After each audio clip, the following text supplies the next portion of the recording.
Señor presidente, a lo largo de la discusión de esta ley de financiamiento, el partido de la U, sus miembros en estas comisiones, quienes han oficiado como ponentes y coordinadores, han cumplido también una labor muy importante, engrandeciendo la discusión, reconocer la labor de los ponentes y coordinadores que han estado durante estas largas semanas de juiciosa discusión haciendo la tarea como corresponde.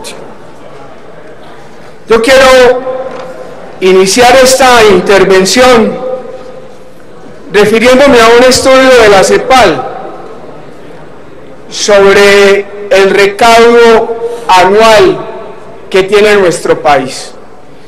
Y quiero partir desde ahí para decirle a la opinión que es muy complejo en un país como el nuestro, que tiene un recaudo anual del 14%, por debajo, del recaudo promedio de los países latinoamericanos, poder resolver las dificultades que en materia presupuestal se presentan. E inicio diciendo eso por una razón fundamental, porque aquí quienes vienen a pararse a este atril, a hacer planteamientos de populismo fiscal, como lo he venido diciendo a lo largo de la discusión, desconocen la historia fiscal y tributaria de la nación y vienen sin ningún tipo de rubor a señalar a los miembros de estas comisiones que con rigor y seriedad han venido trabajando para presentar una ley de financiamiento responsable con las necesidades que tiene la nación para el próximo año, para la próxima vigencia fiscal. Y vienen y advierten, por ejemplo, que este Congreso es irresponsable, que vais a aprobar una reforma tributaria. Primera mentira. Parece que quien se hubiera parado allí no conociera la Constitución política. Viene aquí a traer a colación un artículo de la Ley 819, artículo 7, que si ustedes lo leen con detenimiento tiene un sentido. Para aquellos proyectos que tramita este Congreso de la República de iniciativa parlamentaria que pueden generar un impacto en el gasto público, necesariamente deben contar con el concepto de Hacienda.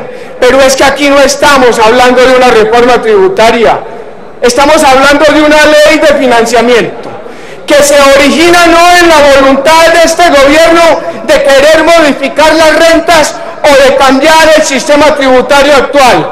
No, señores, se origina producto de un déficit presupuestal, de un deterioro y un desbalance fiscal generado, como lo advertía el senador Araújo, en una reducción del presupuesto de ingresos en 14 billones de pesos y en un aumento en el presupuesto de gastos de 14 billones de pesos, que no va a contar con los ingresos suficientes de no tramitarse esta ley de financiamiento.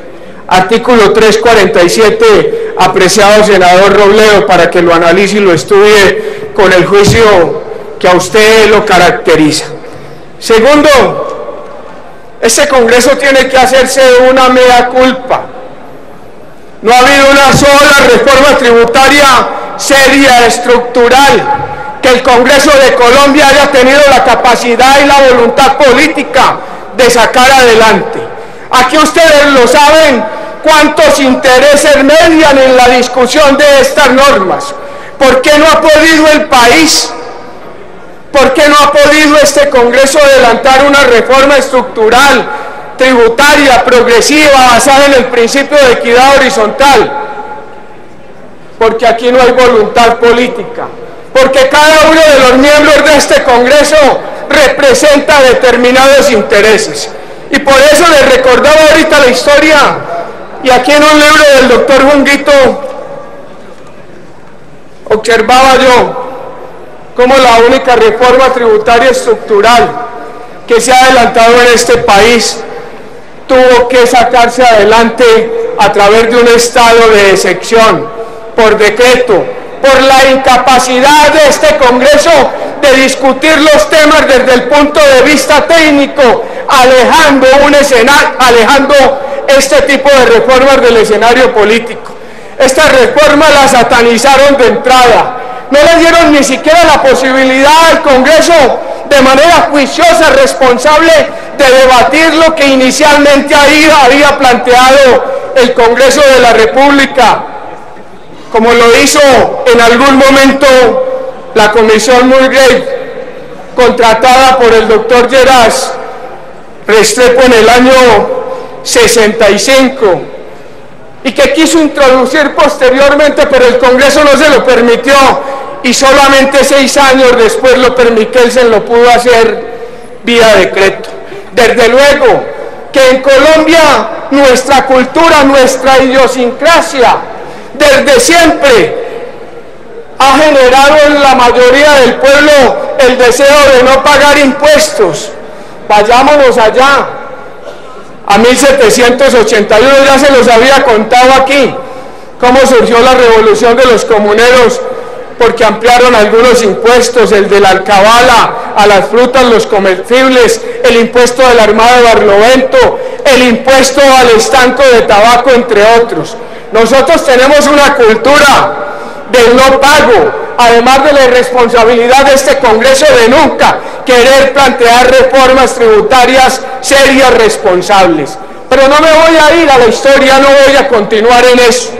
Simplemente, apreciados compañeros, aquí lo que hicimos durante estas semanas largas fue tratar de conciliar lo político con lo técnico, tratar de no golpear al grueso del pueblo colombiano, que ya con el aumento del IVA de 3 puntos en la pasada reforma tributaria se vio muy afectado y se presentaron algunos fenómenos de desaceleración en la economía colombiana.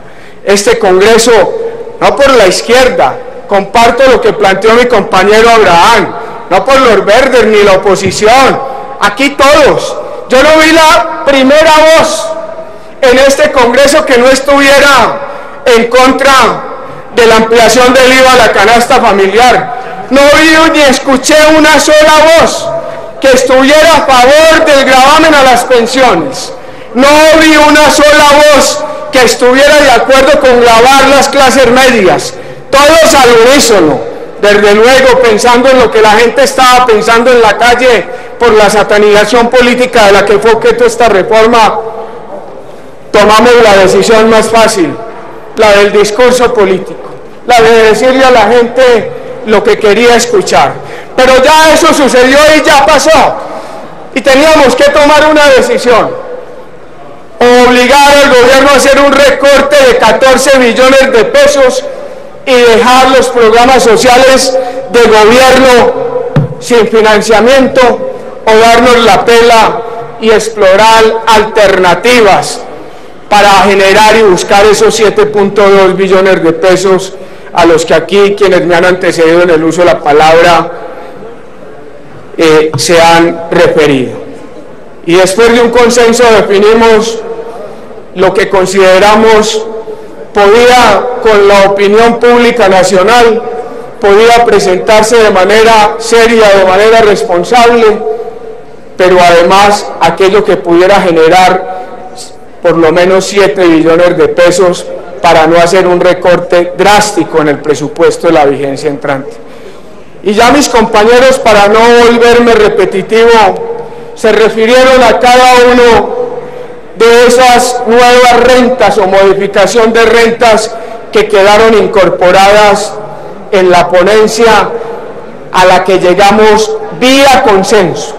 Después de múltiples, reitero, discusiones, de horas agotadoras de discursos sobre esta materia, con el gobierno nacional, que también estuvo de acuerdo con nosotros. Ya finalizo, señor presidente, diciéndoles que desde luego hubiéramos querido una ley de financiamiento que garantizara los 14 billones de pesos, pero que la única manera de llegar allá hubiera sido gravando la canasta familiar, y que desafortunadamente el país todavía no está preparado para una discusión técnica sobre el impuesto al IVA, dándole ese carácter. Gracias.